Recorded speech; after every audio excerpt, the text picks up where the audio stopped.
Somewhere in the depths of a 14th century English village, beneath layers of smoke and time, there's a building that historians have spent decades trying to understand. Not a castle, not a cathedral, not a place where kings made history or scholars wrote philosophy. A tavern, just a tavern. A rough wooden structure with a crooked sign swinging in the wind, where peasants and pilgrims gathered, where ale flowed from dawn until long past midnight, where the air was thick with smoke and stories and something else, something that changes everything we thought we knew about medieval life. Because the medieval tavern wasn't what you've seen in movies. It wasn't cheerful innkeepers serving hearty stews to grateful travelers. It wasn't minstrels playing lutes while everyone sang along in perfect harmony. It was something else entirely, something stranger, something that reveals more about how people actually lived than any royal chronicle ever could. Picture a world where water could kill you faster than your enemies, where the river running through your village carried more than just fish. It carried the waste of 1,000 households, the runoff from tanneries and slaughterhouses, the quiet burden of everything a city needed to forget. So you didn't drink water. Nobody did. Not if they wanted to see another sunrise. Instead, you drank ale from the time you could walk. Small beer for children, watered and weak. Stronger versions for adults who needed the calories as much as the comfort. The tavern was where that ale lived, where it was brewed in great wooden barrels, where it was poured into pewter cups that had touched 100 lips before yours, where the line between survival and excess blurred like smoke in lamplight. These buildings rose from the mud of medieval streets like promises, warm light spilling through gaps and shutters, the smell of something not quite food, not quite refuse, but something in between that told you, here, life continues. The wooden sign outside might show a boar's head or a bunch of grapes, or nothing at all, just a stick thrust through the doorway to signal that fresh ale was ready. And inside was a world that operated by its own rules. How does a place designed for survival become the center of everything? Think about it. The tavern wasn't supposed to be important. It was just a house, a home where someone brewed more ale than their family could drink. But somehow, these humble buildings became the beating heart of medieval society. More business was conducted in taverns than in counting houses. More marriages were arranged over ale than in churches. More justice was dispensed by tavern keepers than by royal magistrates. The tavern was where you heard the news, where you found work, where you settled disputes, where you celebrated and mourned, and simply existed when the weight of medieval life became too much to carry alone. But here's what historians are only now beginning to understand. The medieval tavern wasn't just reflecting society, it was creating it. The ale, the smoke, the close quarters, the mixing of classes, the blurring of rules, all of it combined to form something that had never existed before. A space where a peasant could sit next to a merchant, where a woman could run a business, where the rigid hierarchies that governed every other aspect of medieval life simply dissolved. What happens when you create a place where the normal rules don't apply? Tonight, as your thoughts begin to soften like butter in warm sunlight, we're going to walk through those tavern doors together. Not with judgment, not with modern sensibilities that recoil at unwashed bodies and questionable hygiene, but with curiosity, gentle, drowsy curiosity about how people lived when life was harder than we can imagine and simpler than we can remember. You don't need to stay awake for all of this. You don't need to remember the details. Let the story wash over you like that ale washing over parched medieval throats. Let the images drift through your mind like smoke through rafters. If you find yourself slipping between waking and sleep, that's exactly right. The medieval world is patient. It's been waiting centuries. It can wait while you rest. So settle deeper into your pillows. Let your breathing slow like the turning of a water wheel. Let the distant sounds of clattering tankards and low conversation become the soundtrack to your descent into dreams. The tavern doors are opening, the fire is warm, and the stories have been waiting a very long time to be told. The first thing that would reach you, even before you touched the door, was the smell. Not unpleasant exactly. Not if you'd grown up in the medieval world where all smells were strong and none were hidden behind walls of modern sanitation, but distinct. A combination of wood smoke and brewing grain, of bodies that bathed once a month, if they bathed at all, of ale that had been spilled and absorbed into the packed earth floor over decades, of cooking meat, or something that had once been meat, now transformed by time and heat into something else entirely.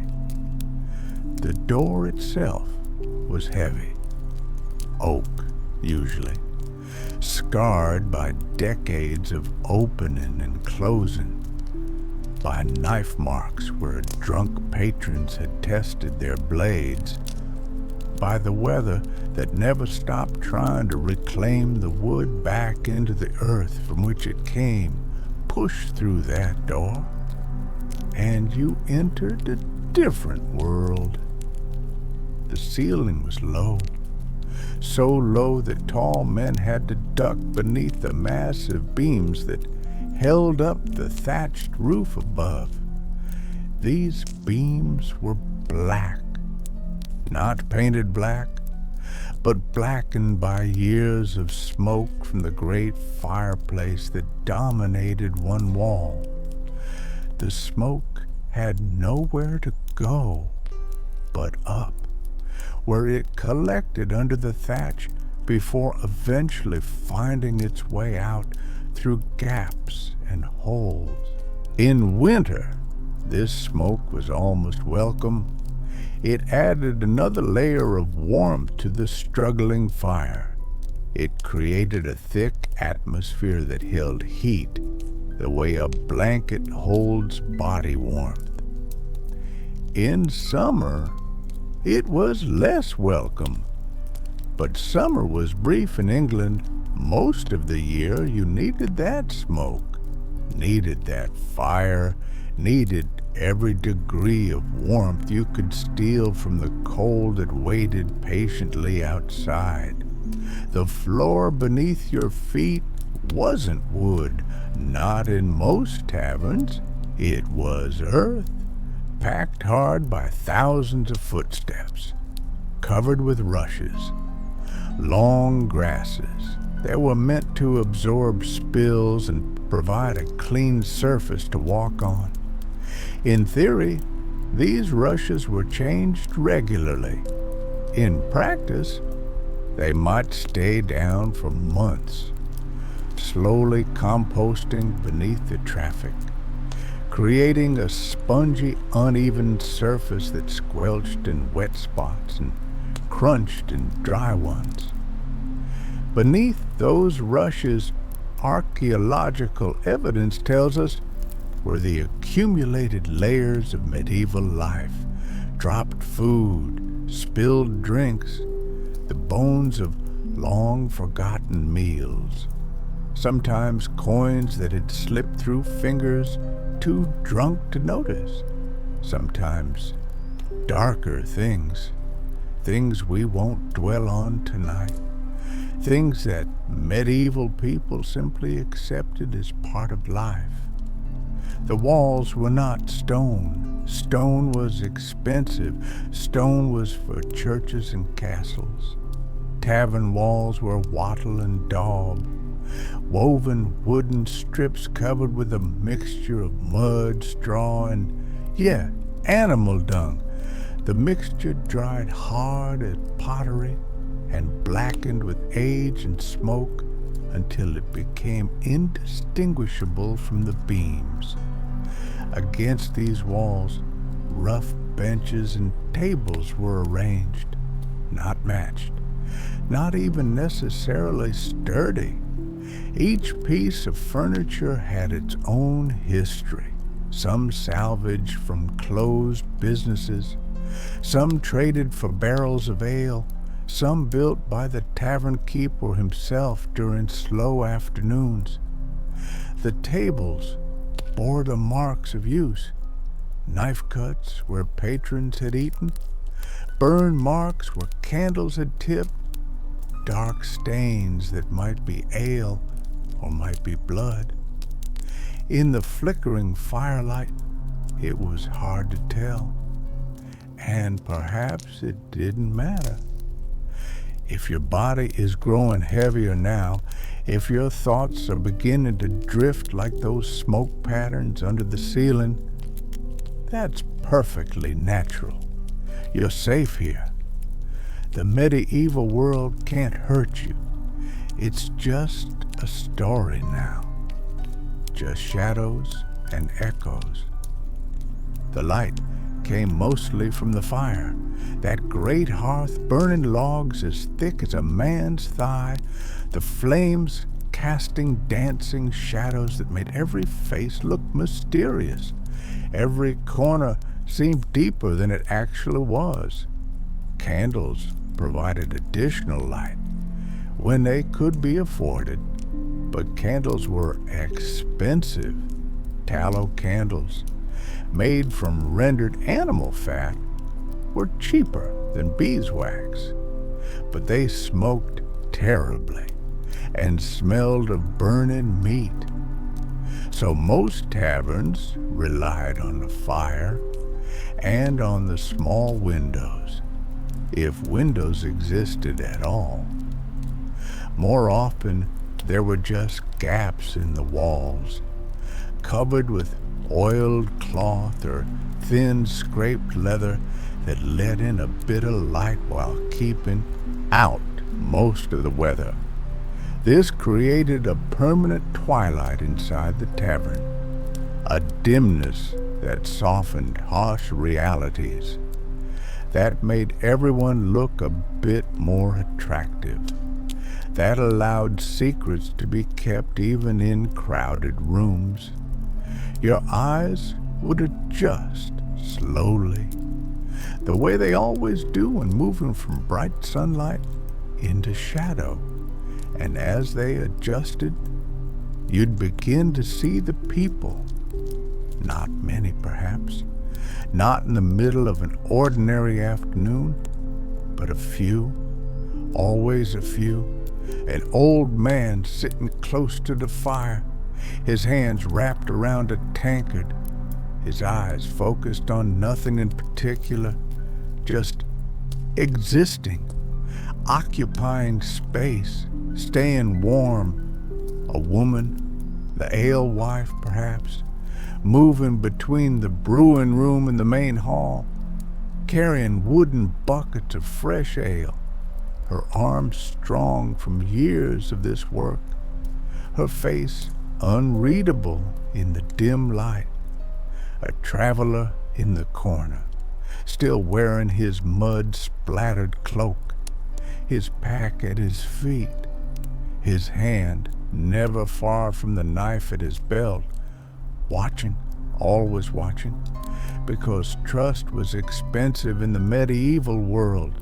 And at one table, a group of men hunched over something, dice perhaps, or cards, their voices low but intense, money changing hands, or debts being made, or grudges forming that would last for years. This was the tavern in its quiet moments. Before the workers finished their day, before the drinking really began, before the noise level rose and the smoke thickened and the line between friendly and dangerous blurred completely. This was the in-between time, and in that in-between time, the tavern revealed its true purpose. It wasn't just a place to drink, it was a place to be, to exist in warmth and light and the company of other humans, to briefly escape the grinding loneliness of medieval life, where most people lived in tiny cottages with their entire families, where privacy didn't exist, where the winter stretched dark and endless. The tavern said, you don't have to be alone, even if you had no friends, even if you had no money beyond a few pennies needed for ale, even if you were nothing and nobody in the great scheme of medieval society. Here, you could sit by the fire. You could listen to conversations. You could be part of something larger than your own small, hard life. And that, historians are beginning to understand, that was worth more than the ale itself. Let's talk about the ale, not the beer, you know. Not the carefully crafted beverages with precisely controlled ingredients and alcohol content. Medieval ale was something else. Imagine brewing as a survival skill rather than a craft, because that's what it was.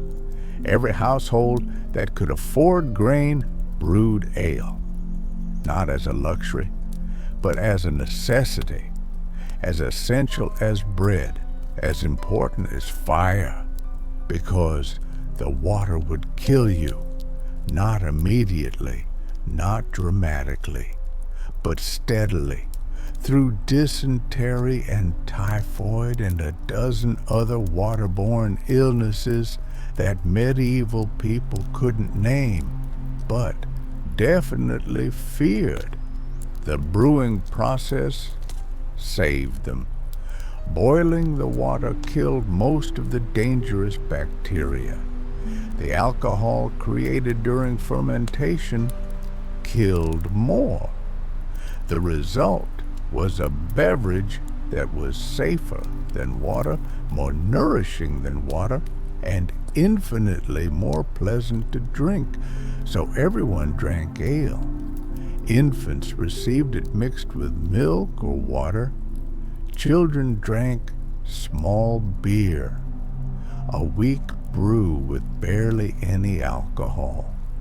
Adults drank stronger versions throughout the day, not to get drunk necessarily, though that happened, but to stay hydrated, to get calories, to have something warm in winter and something that quenched thirst in summer. The brewing itself was women's work, a skill passed from mother to daughter like spinning or preserving food. The alewife, the woman who brewed, was as essential to her community as the baker or the blacksmith. Her process was simple in concept, complex in execution.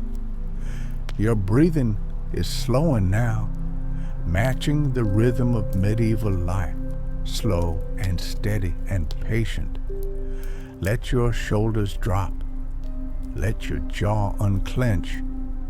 The story will continue whether you're fully awake or drifting in that pleasant space between. First, the grain, barley usually, sometimes oats or wheat if barley was scarce. The grain was soaked in water until it began to sprout. This sprouting, this malting, converted the hard starches inside the grain into sugars that yeast could eat. Then the grain was dried, spread on floors or racks and allowed to dry slowly, sometimes over gentle heat, sometimes just in the air. Once dried, the malted grain was mashed, ground and mixed with hot water in large wooden vessels.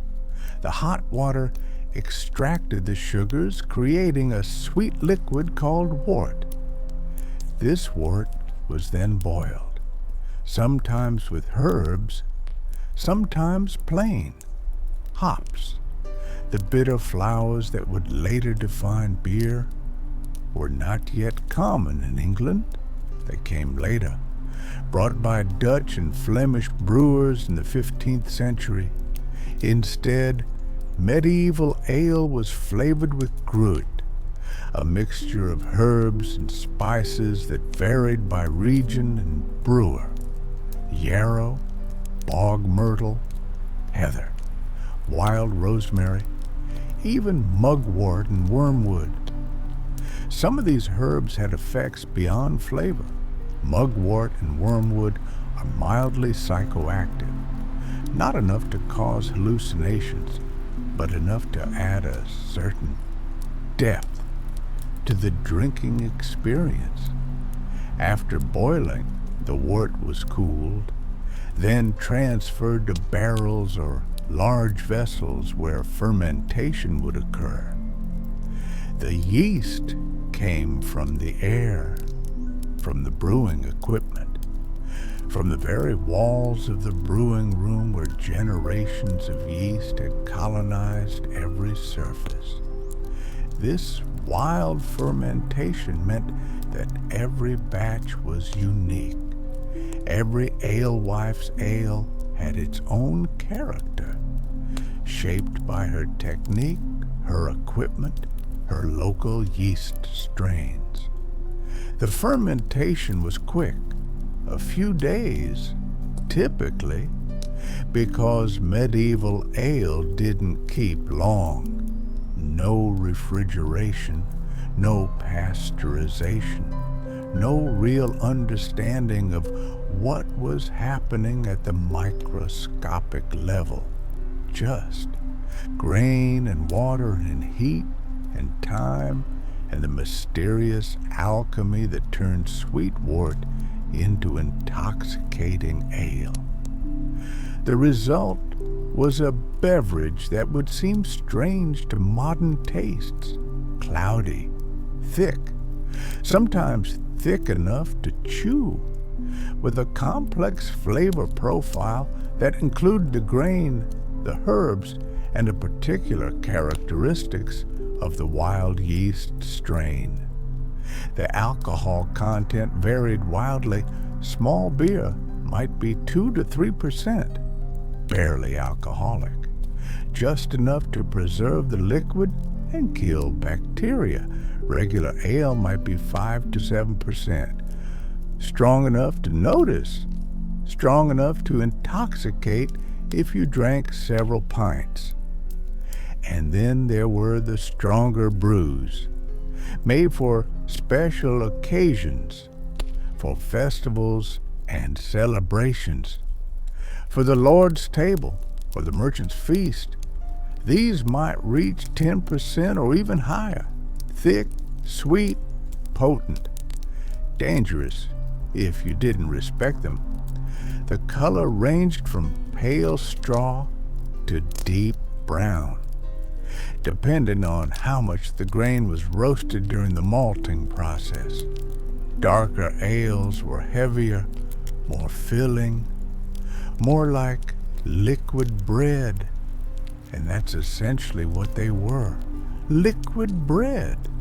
A way of preserving grain, of making it portable and drinkable, of extending the harvest through the long winter when fresh food was scarce.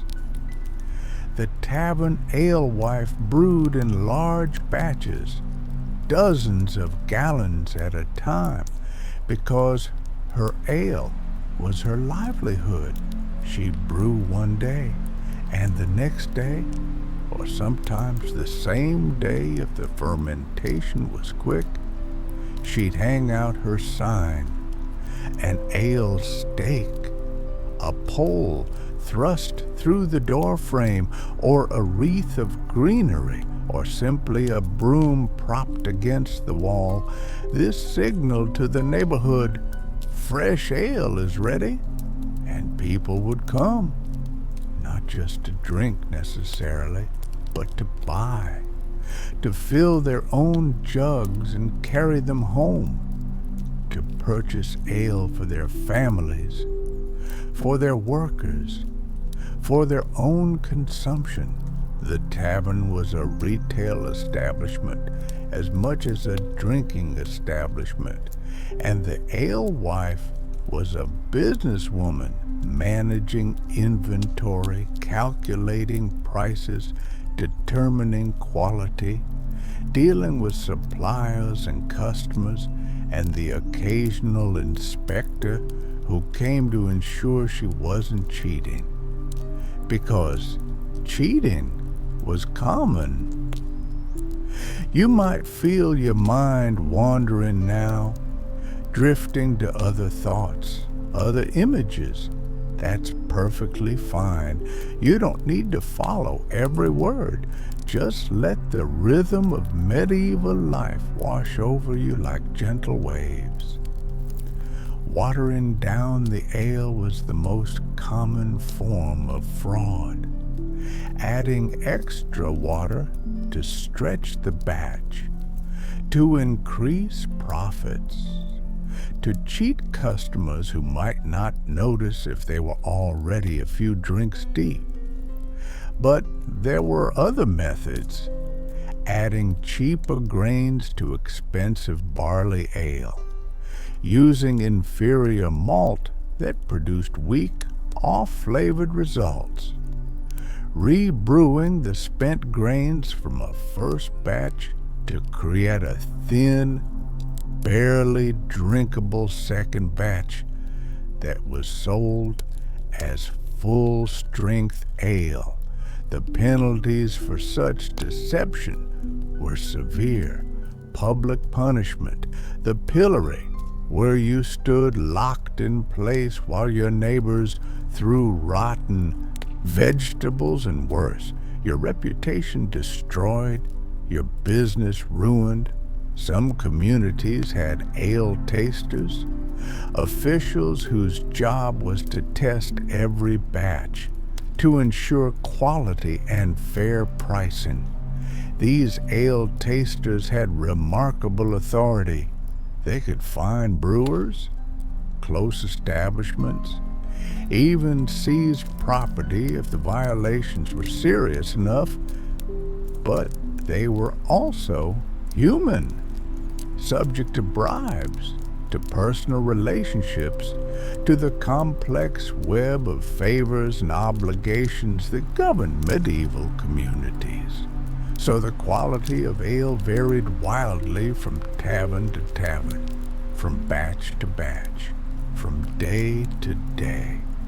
You learned which alewives to trust, which signs indicated fresh, strong ale, which times of day or days of the week were best for getting the good stuff before it sold out or turned sour.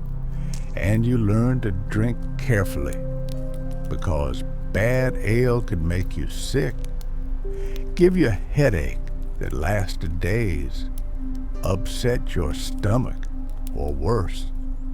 But good ale was a blessing. It warmed you, nourished you, gave you energy for the afternoon's work, helped you forget your aches and troubles, made the world seem slightly softer around the edges. And in the medieval world, where life was hard and short and often brutal, that softening was worth its weight in gold. The tavern filled as the afternoon shadows lengthened, not all at once, not in a rush, but gradually, like water rising in a basin. First came the locals, the men who lived nearby and considered this tavern their second home, sometimes their first home, if truth be told.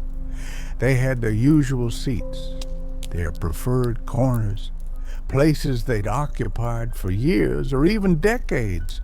Woe to the stranger who sat in the wrong spot without realizing he'd committed a social transgression.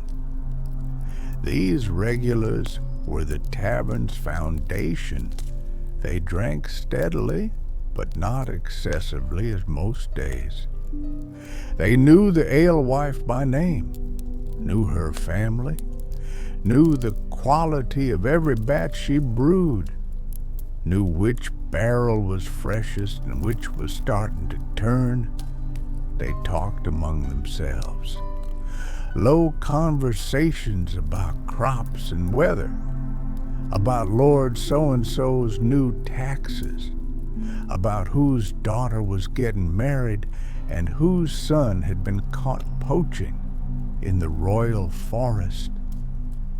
This was the news network of the medieval world. Information flowed through taverns faster than through any official channel. A traveling merchant would bring news from London. A pilgrim would share gossip from the road. A soldier would describe distant battles in embellished detail. And within hours, the entire village would know, not always accurately. Stories mutated as they passed from mouth to mouth. Details changed, facts blurred, but the essential truth usually survived. The king is dead. The harvest failed in the north. Plague has been spotted in Bristol. The sheriff is cracking down on unlicensed brewing. This information had real value.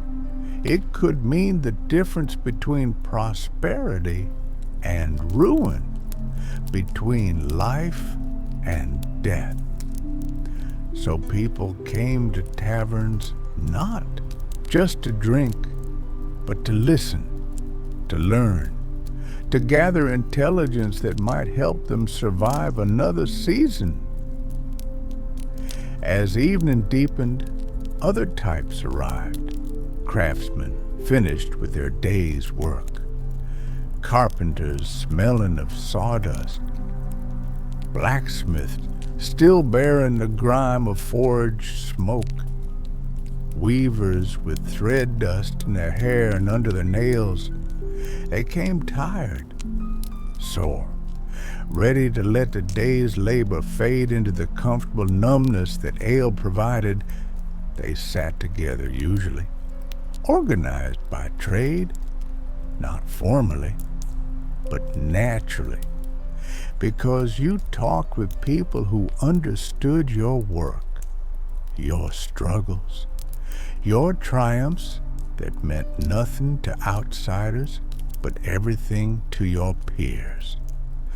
The blacksmith's tale of successfully forging a particularly difficult tool might bore a weaver, but it fascinated other metal workers who appreciated the skill involved.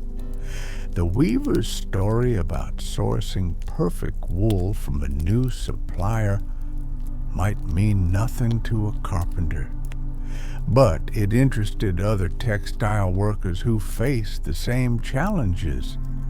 This clustering by profession created distinct zones within the tavern, invisible boundaries that regulars navigated instinctively. Outsiders violated at their peril. Your thoughts might be fragmenting now, images from the medieval world mixing with your own memories, your own dreams. That's exactly right. Let everything blend together like smoke and firelight. Women came too, though in smaller numbers. Serving women, obviously. The alewife herself. Her daughters or assistants who helped serve drinks, clear tables, and maintain some semblance of order. But also customers. Female customers who had their own reasons for being there. Widows who ran businesses and needed to conduct trade. Market women who sold goods and wanted to spend their earnings on ale and conversation. Women who worked in textiles or other trades that allowed some independence. They occupied different spaces than the men, sat in different areas, commanded different respect, or endured different harassment depending on their status and the tavern's culture. An established alewife might command absolute authority in her establishment. Her word was law. Even the roughest customers thought twice before causing trouble in her house. But a serving wench, especially a young one, faced constant propositions, constant grabbing hands, constant crude jokes. She learned to deflect with humor when possible, with sharpness when necessary, with violence when words failed. The tavern was not a safe space for women, but it was a necessary space, a place to earn money, to conduct business, to participate in the economic life that happened over ale and negotiations. The travelers were easiest to spot, still wearing their mud-splattered cloaks, still carrying their packs close, still scanning the room with wary eyes. They spoke with unfamiliar accents, carried news from distant places, sometimes carried goods for sale, legally or otherwise. Merchants were welcomed. Their silver was good. Their stories were entertaining. Their need for lodging was profitable. But they were also targets.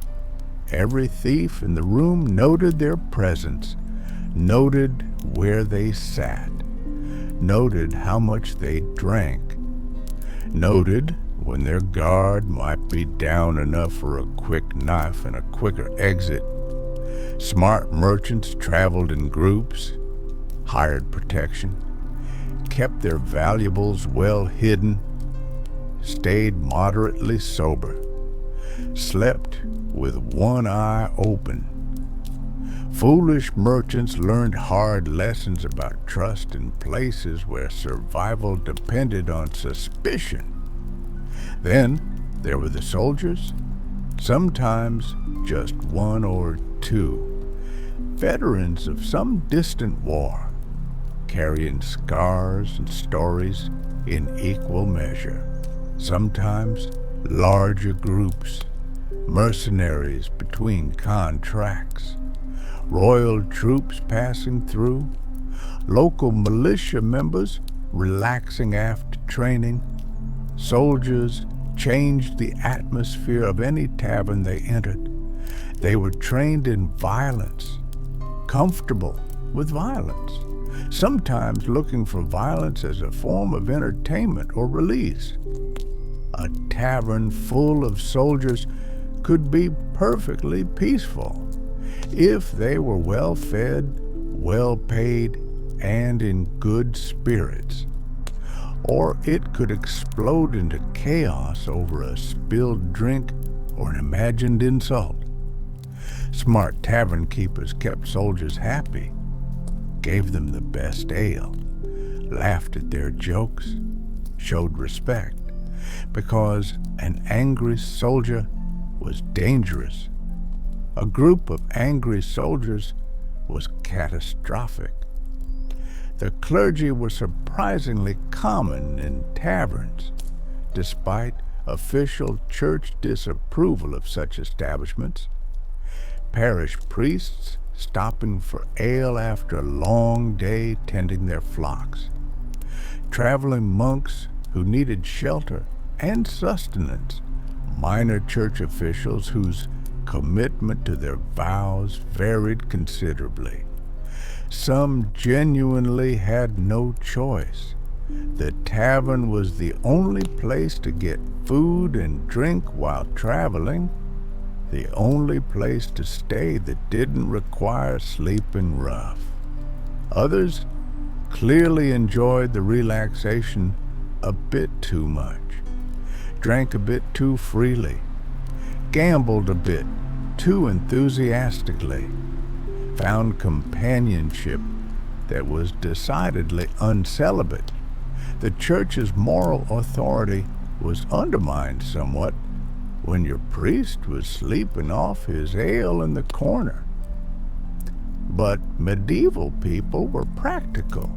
Everyone had vices. Everyone had weaknesses.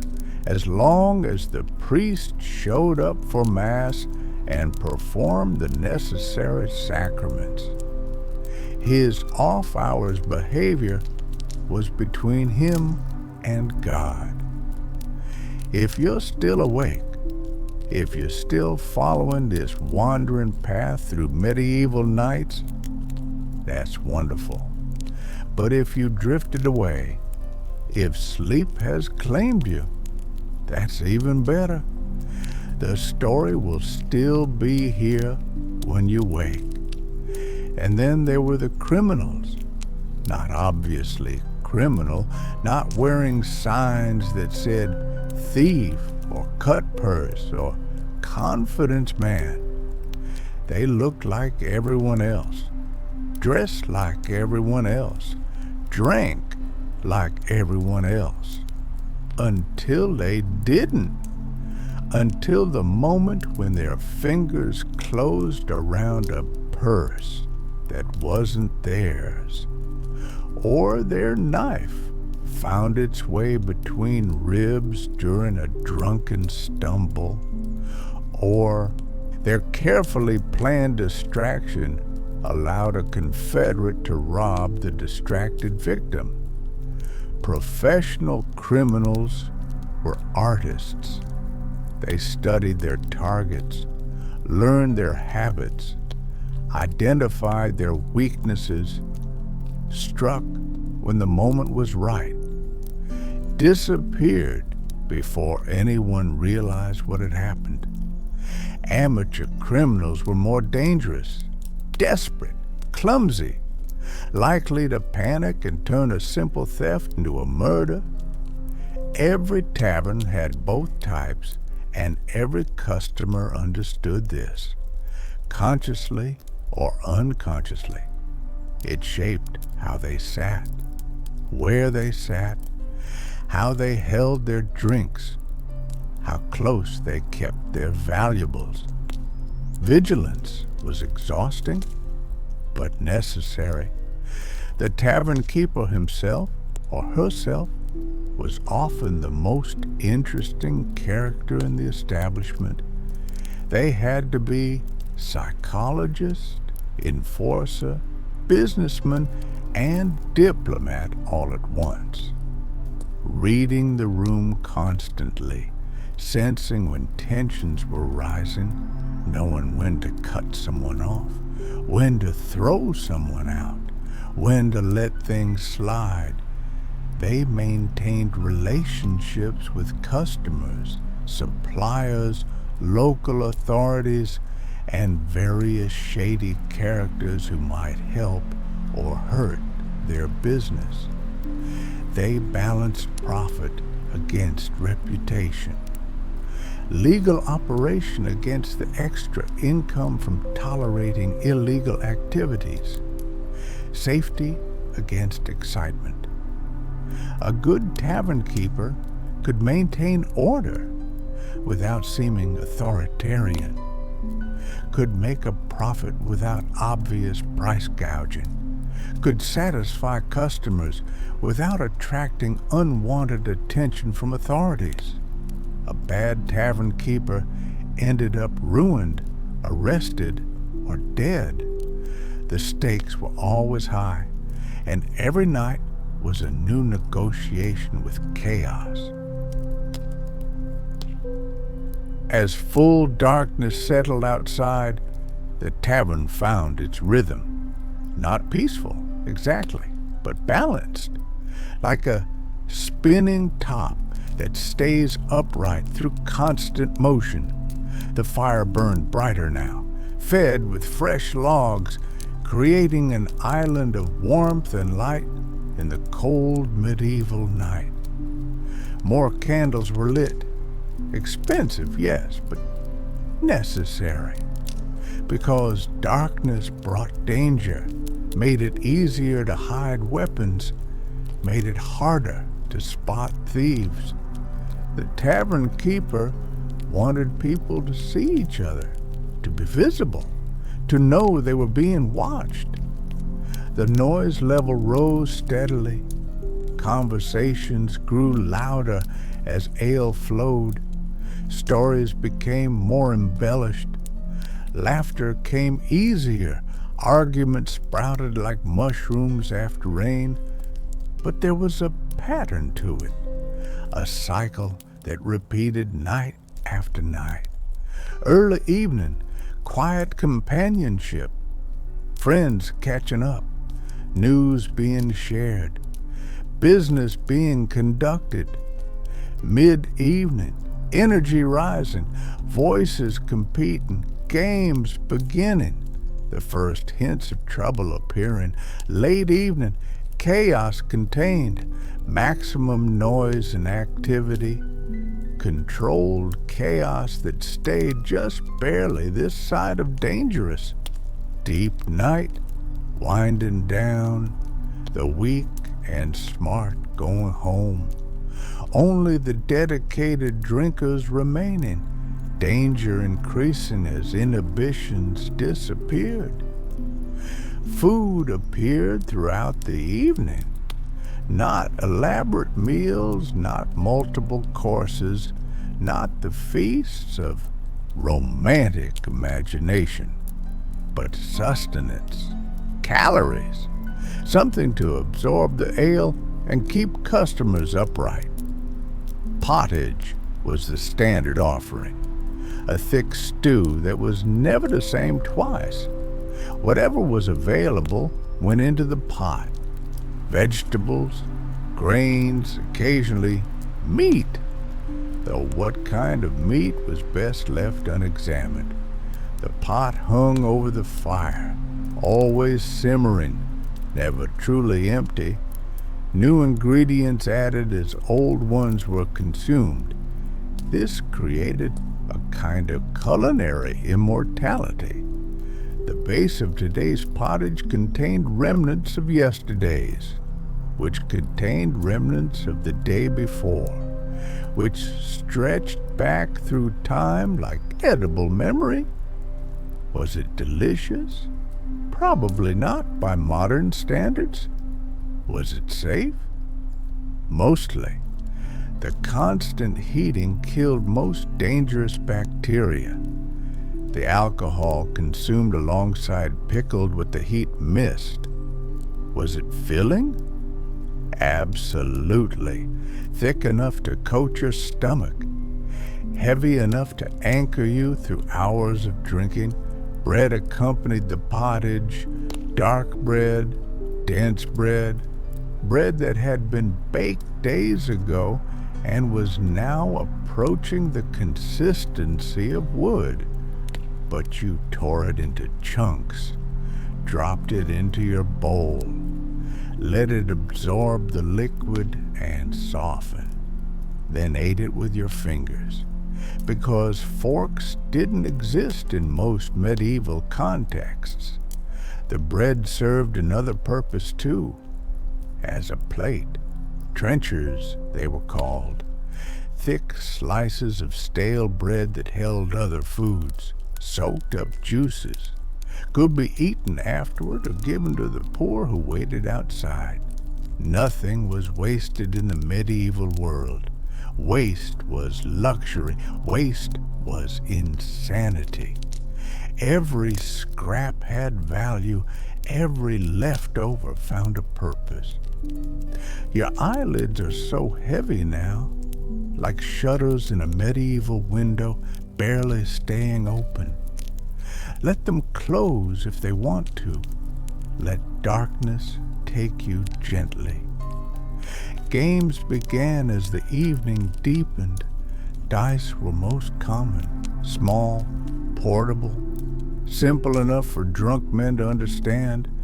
They clattered across wooden tables, rolled into corners, sometimes disappeared, only to reappear later with suspicious frequency in certain players' winning streaks. Dice cheating was an art form. Weighted dice, shaved dice, dice with duplicate numbers, dice that looked fair but favored certain outcomes. Smart players inspected dice carefully before agreeing to play, insisted on using their own dice, refused games where the conditions seemed suspicious.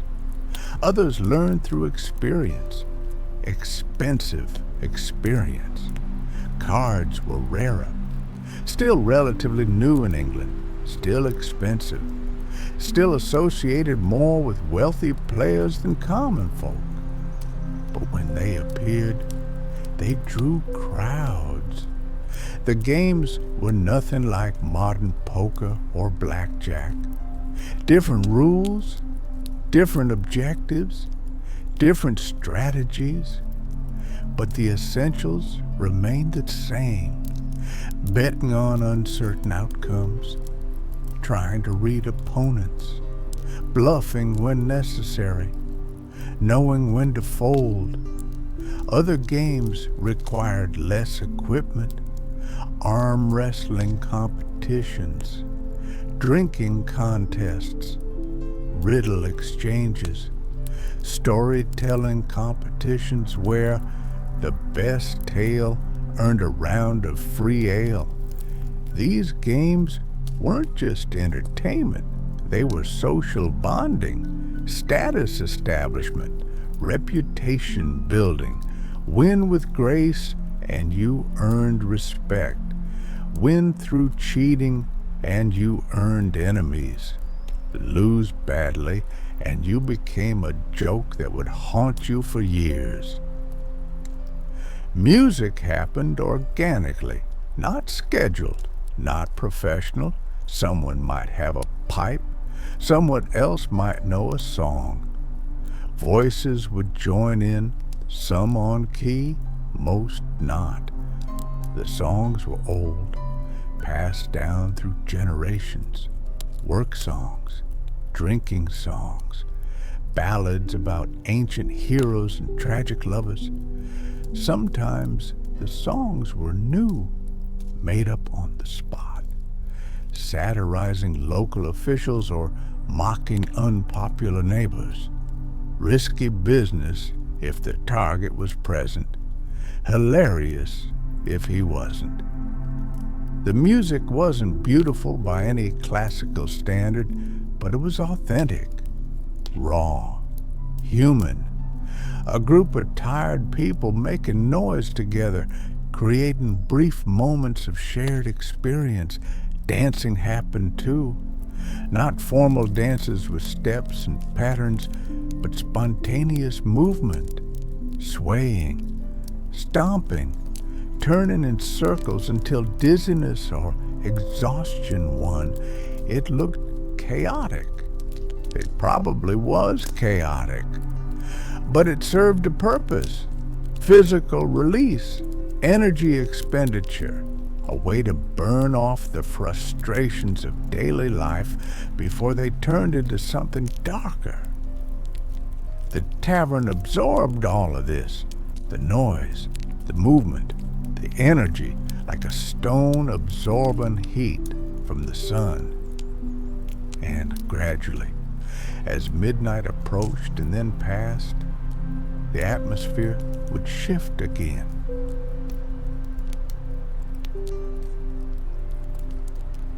There was something that happened in taverns late at night, something that historians are only now beginning to understand and appreciate.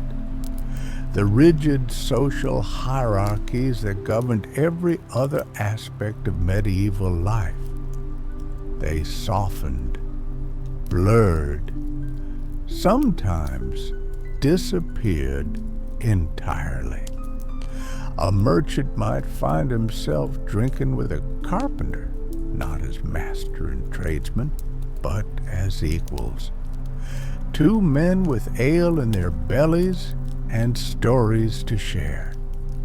A peasant might sit next to a minor nobleman, and if the nobleman was drunk enough, if the atmosphere was right, they might actually talk as humans, not as superior and inferior.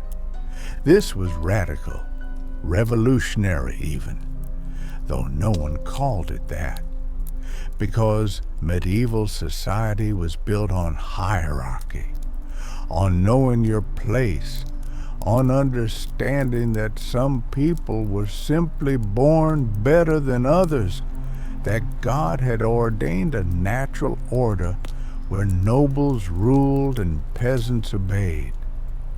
But in the tavern, after enough ale, under dim firelight with smoke obscuring features and rank, those hierarchies became suggestions rather than commandments.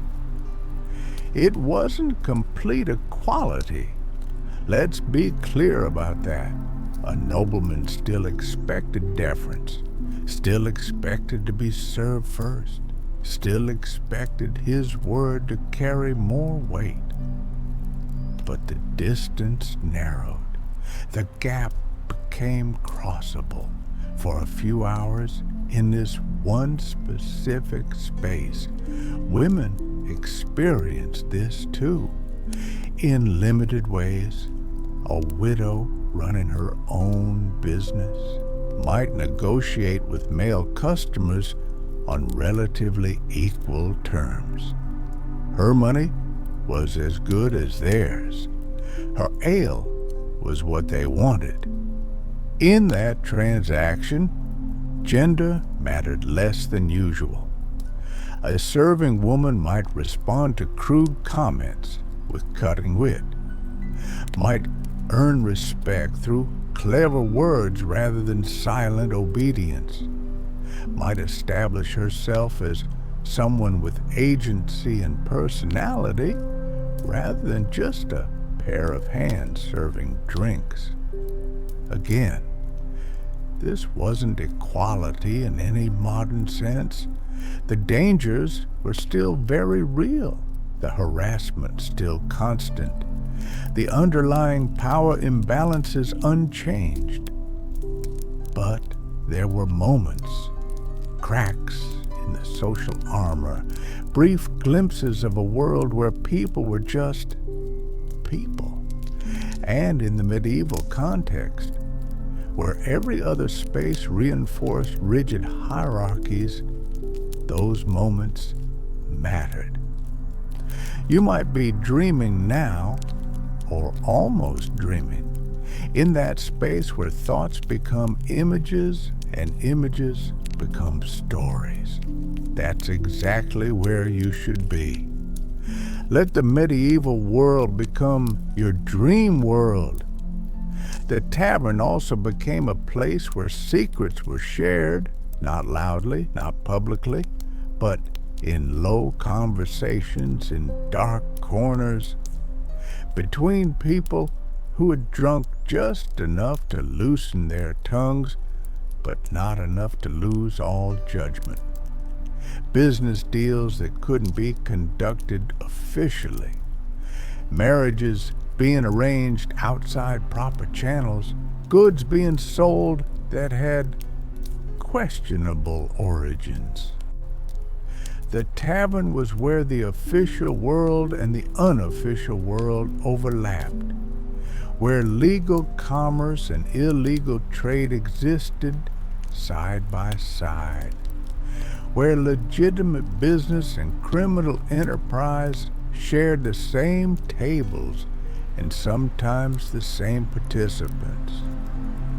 A merchant might sell wool legally during the day, then fence stolen goods through tavern contacts at night. A craftsman might fulfill guild contracts honestly, then also take side work that violated guild regulations, arranged through tavern connections. The line between legal and illegal was blurrier in the medieval world than we might imagine. Many activities existed in gray areas, technically prohibited but widely practiced, officially condemned but practically tolerated. The tavern was the gray area made physical, a space where those ambiguities could be navigated, where deals could be struck that would be impossible in the harsh light of official scrutiny. Romance happened in taverns too, though not the romantic kind. Mostly it was commercial. Prostitution existed in most establishments to some degree. Some taverns were known for it. Others tolerated it discreetly. A few successfully prohibited it, but not many. The women who engaged in this work came from various backgrounds. Some were professionals who traveled from tavern to tavern. Others were locals supplementing other income. Some were tavern workers whose duties expanded based on customer demands and economic necessity. Their working conditions varied enormously. Some had regular customers who treated them reasonably well. Others faced constant danger and degradation. The money they earned might support families, might pay debts that would otherwise lead to disaster, might provide the only income available to women with limited options in a society that offered few legitimate paths to financial independence. The church condemned it. The law technically prohibited it, but everyone knew it happened, and most people accepted it as simply part of the texture of medieval life. But there was also genuine romance, genuine connection, young people meeting for the first time, conversations that sparked something real, relationships that began over ale and eventually led to marriage.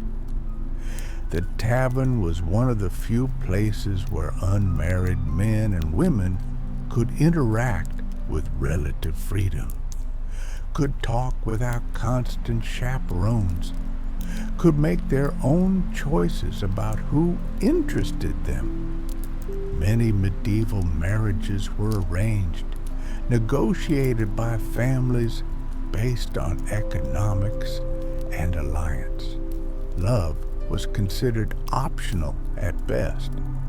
But some marriages began in taverns, where people chose each other based on attraction and compatibility rather than family negotiation.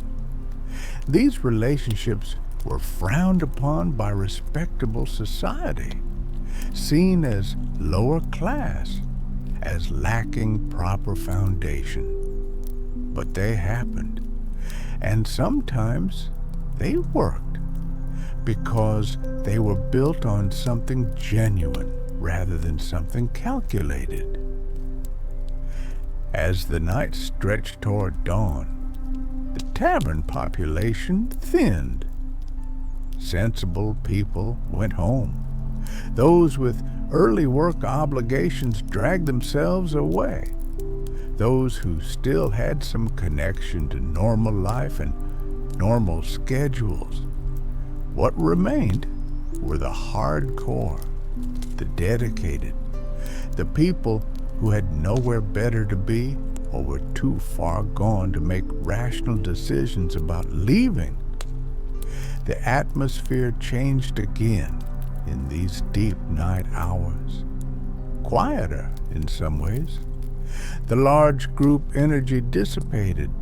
The shouting and singing stopped, but more intense in others.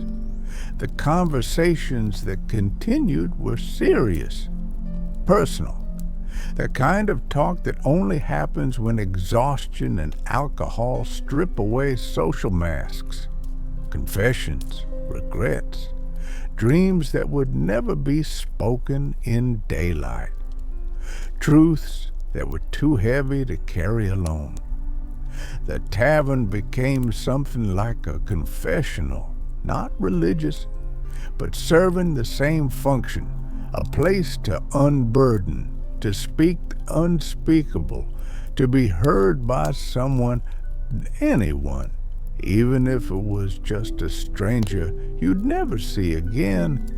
These conversations weren't recorded, weren't remembered clearly by the participants themselves, but they happened night after night in taverns across medieval Europe. People talking to people about real things, about pain and hope, and the impossible burden of being human in a world that offered no sympathy and little mercy. If you're still here, still listening, your determination is admirable. But you don't need to be. Sleep is calling you, soft and gentle. Let yourself answer. Eventually, even the most dedicated drinkers reached their limits. Some made it home, stumbling through dark streets, hoping to avoid robbers, open manholes, and their own drunken missteps. Others simply collapsed where they sat, slumped over tables, curled in corners. The tavern became their bedroom. The packed earth floor, their mattress. The tavern keeper might cover them with old cloaks if he was feeling charitable. Might rob them if he was feeling practical. Might just leave them to wake up stiff and miserable when morning came. The fire burned down to coals, the candles gutted out. Darkness reclaimed the space that light had briefly conquered, and outside, the medieval world waited for dawn, patient, inevitable, knowing that whatever happened tonight, tomorrow would bring the same struggles, the same needs, the same slow grinding wheel of survival that had turned since the beginning of time. Here's what historians are beginning to understand about medieval taverns. They weren't just places to drink. They weren't just businesses. They weren't just centers of crime and vice. They were laboratories, experiments in human social organization, spaces where the normal rules were suspended and different possibilities could be explored. Think about it.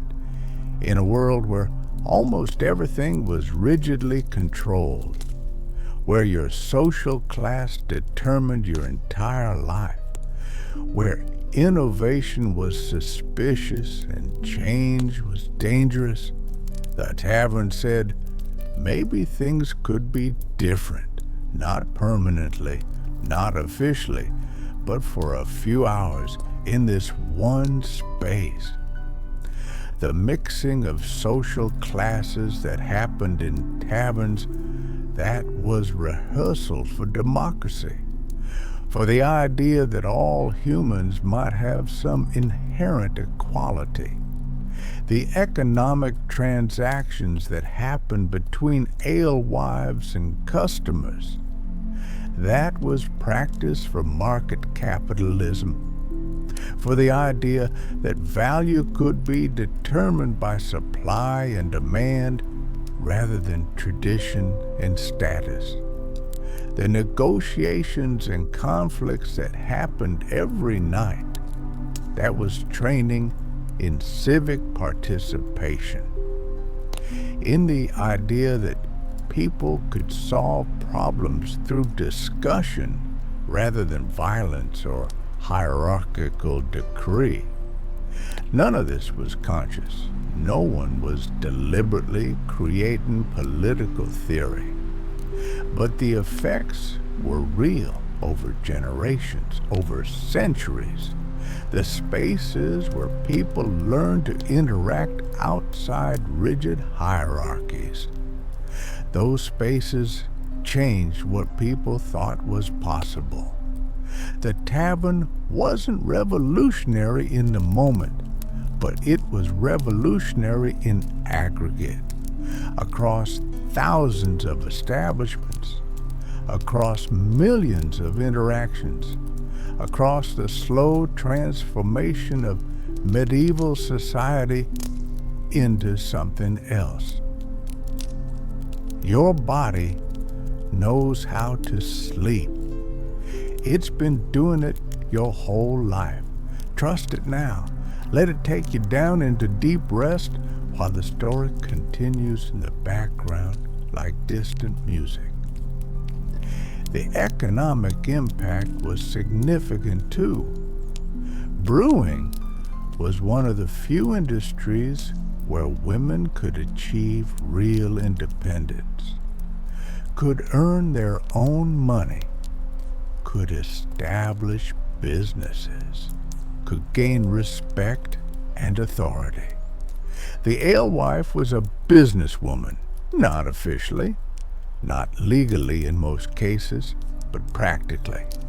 She managed inventory, negotiated with suppliers, set prices, extended credit, collected debts, made decisions that affected her family's survival, This created a class of women with economic power, limited power, but more than they had in almost any other context. And when women have economic power, social structures begin to shift. Slowly, almost imperceptibly, but inevitably. The tavern also provided employment for people who couldn't succeed in other industries: serving work, cleaning, entertainment, security, all the various roles that kept an establishment running for people without land, without guild membership, without family connections. The tavern offered a path, not a good path, necessarily not a safe or comfortable path, but a path nonetheless. Something better than begging, something better than crime, something better than slowly starving in a society that had no safety net and no mercy for the unsuccessful. The information network created by taverns was crucial for medieval society. Remember, there were no newspapers, no radio, no internet, no way for news to spread except through human voices. The tavern was where those voices gathered, where information was exchanged, where news became distributed. A merchant arriving from London would bring information about politics, about new laws, about economic trends, about opportunities and dangers. A pilgrim returning from a shrine would bring information about other regions, about weather patterns, about where plague had been spotted, about which roads were safe and which were controlled by bandits. A soldier would bring information about wars, about which lords were hiring, about military tactics that had succeeded or failed. All of this information had real value. It could mean the difference between a good business decision and a catastrophic one, between safe travel and deadly danger, between prosperity and ruin. The tavern was the medieval internet, slower, less reliable, but serving the same essential function: connecting people, spreading information, enabling the flow of knowledge that made complex society possible. You're so close to sleep now, so close to that soft darkness where thoughts dissolve and dreams begin. Just a little further, just a little more letting go. But perhaps the most important function of the tavern was psychological. Medieval life was hard, brutally hard, in ways we can barely imagine. Most people lived in tiny homes with their entire families. Privacy didn't exist. Escape wasn't possible. The walls of your life pressed in constantly. Work was physical, exhausting, dangerous. Most people had chronic pain from injuries that never healed properly. Constant hunger from inadequate nutrition. Persistent low-level illness from poor sanitation and contaminated water. The social structure was oppressive. Your place was fixed at birth. No matter how talented or intelligent or hard-working you were, you would die in the same class you were born into. Dreams of improvement were dangerous. Ambition was suspicious. Change was threatening. Into this world, the tavern offered a brief respite, A few hours where you could sit by a fire, where you could drink something that made the pain less sharp, where you could talk to other people who understood your struggles, where you could, for just a moment, be something more than a unit of labor, more than a taxpayer, more than a body to be used and discarded. You could be a person with stories, with worth, with the basic human dignity that every other aspect of medieval life denied you. That psychological relief was worth more than the ale, worth more than the food, worth more than all the economic and social functions combined. The tavern said, "You matter. Your existence has value.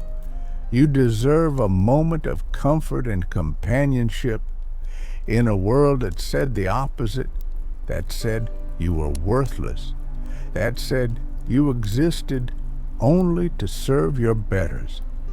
That message of worth was revolutionary, not in any political sense, not in any organized way, but in the deep human sense, the sense that kept people going, that prevented total despair, that allowed survival of both body and spirit. Dawn came slowly to the medieval world, not with sudden brightness, but with gradual lightening, gray becoming less dark, shadows becoming visible as shapes rather than just darkness. The tavern door opened, cold air rushed in. The fire had long since died to ash. The tavern keeper stirred, or the alewife, whoever had drawn the short straw of staying up latest or waking up earliest. They stepped over sleeping bodies, moved through the wreckage of the night before, began the daily ritual of transformation, turning the chaos of night back into the marginal order of day. Benches were righted, tables were wiped. The worst of the spilled ale was mopped up with rags that had probably never been properly washed. The rushes on the floor were stirred, spreading the wet spots, covering the worst stains.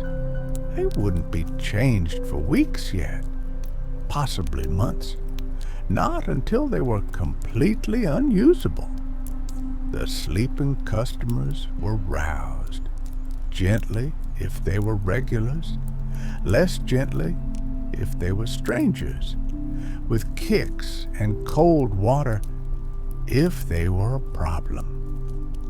They stumbled out into the morning, carrying hangovers and regrets, facing a day of work with bodies that protested every movement. Some went home to wives who knew better than to ask questions, to children who had learned not to expect much from their fathers, to lives that resumed their grinding normalcy. Others went directly to work, to the fields or the workshop or the market. No time to recover, no sympathy for self-inflicted misery. You drank last night. That was your choice. Now you pay the price. Work still needs doing. The world doesn't stop for your headache. Sleep is here now, right beside you, patient and gentle. All you have to do is stop resisting. Stop trying to stay awake. Just let go. The tavern keeper counted the previous night's earnings, coins sorted by type and value, trying to determine if the night had been profitable or merely survivable. tallying debts owed, making notes about who promised to pay and probably wouldn't, deciding who would be cut off until their accounts were settled, assessing damage, broken furniture that needed repair, damaged goods that needed replacing, injuries that might lead to complaints or legal problems. The mathematics of survival were complex and unforgiving. Outside, the village was waking, smoke rising from chimneys as breakfast fires were lit, doors opening as people began their daily routines. The church bell rang, calling the faithful to morning prayers, marking the passage of time in a world that had few other ways to measure it. The tavern would close now, for a few hours at least, while the tavern keeper and his family rested, while the space itself recovered from the night's use. But it wouldn't close for long. By mid-morning, possibly sooner, the door would open again. Fresh ale would be ready, or almost ready. The fire would be relit. The cycle would begin again, because the tavern never really stopped, never really closed. It was always there, always ready, always waiting for the next person who needed what it offered. As we drift toward the end of this journey, this quiet exploration of medieval nights, let yourself settle into the softness that's been building. You don't need to think about taverns anymore. Don't need to picture medieval streets or smoking rooms or tired alewives counting their coins. Let all of those images fade, like smoke dissipating, like firelight dimming, like voices growing distant as sleep approaches. The medieval world was real once. All those people lived and drank and talked and dreamed. They struggled and survived. They found moments of joy in hard lives. They created something, these spaces, that mattered more than we initially understood. But that world is gone now. It exists only in stories, in archaeological fragments, in the quiet exploration of historians trying to understand how people lived when life was completely different from our modern experience. And you've been so patient, so present, letting this story unfold at its own gentle pace. Whether you've heard every word or drifted in and out, whether you've followed every thought or let them wash over you like waves, you've traveled with me through smoke and firelight, through centuries of accumulated experience, through the complex social world that existed in those rough wooden buildings where ale flowed and people gathered. Let your breath become softer now, longer, slower. Let your body sink deeper into whatever surface holds you. Let the weight of your limbs become pleasant, heavy in a good way, anchored, safe. Let your thoughts drift apart like clouds. No need to hold on to anything, no need to remember, no need to understand. Just rest. The medieval tavern is closing its doors. The fire is dying. The last customers are stumbling home. The alewife is finally lying down for a few hours of exhausted sleep. And you can sleep too, deep and dreamless, or filled with strange dreams of wooden tables and smoky rooms. Either way, both are fine. The story is over, or paused, or continuing in some dimension where stories exist independently of telling. But you're done. You've listened enough, traveled enough, thought enough. Now you sleep. The tavern door closes one last time. The wood settles into silence. The hinges stop creaking. Even the wind outside seems to pause. Everything becomes still. The medieval world fades into that particular darkness that belongs to history, to things that once were but are no more, to lives lived and completed and returned to dust. And in that darkness, in that quietness, there's something almost peaceful. All those struggles are over, all those hard lives concluded, all those tavern nights finished. What remains is just memory, story, the gentle echo of human voices across the centuries. And now, even that echo is fading, becoming softer, fainter, more distant, until there's nothing left but sleep, deep, dark, comfortable sleep, where medieval taverns and modern worries both dissolve into the same warm darkness, where thoughts stop forming, where awareness gently dims, where you finally let yourself rest. I can't.